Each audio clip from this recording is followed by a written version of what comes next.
On the day of Grandpa's funeral, I slipped a phone into the pocket of his suit when no one was looking. As the coffin was lowered, the phone was buried with him. I did it just to have a keepsake. At least I could send him messages, like I was still talking to him. That night, I gathered my courage and sent Grandpa the first text. But the next morning, to my shock, the phone got a reply.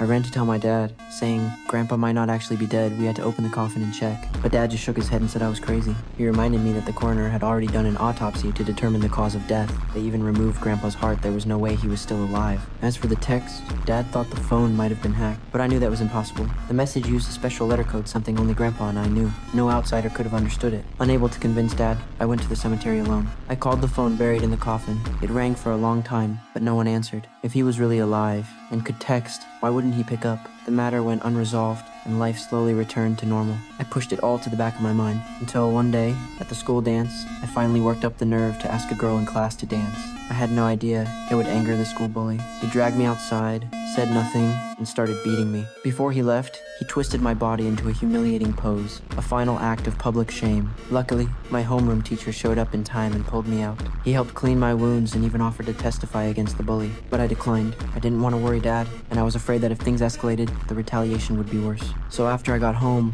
I told everything to Grandpa through that buried phone. I just needed an emotional outlet. I never actually wanted revenge. But the next morning, I heard the news. The bully was dead. I rushed to the scene and saw the police carrying away his body. What shocked me most was the way he died. He was face down, arms crossed in the exact same position I was left in the day before. Everyone said it was an accident, but I knew something else was going on. That night, back home, I called the buried phone and whispered into the receiver. I didn't really want him to die. If this had anything to do with you, knock on the wall 3 times. I set the phone down and waited in silence. The room was dead quiet. Then suddenly the phone rang. It was a call from Grandpa.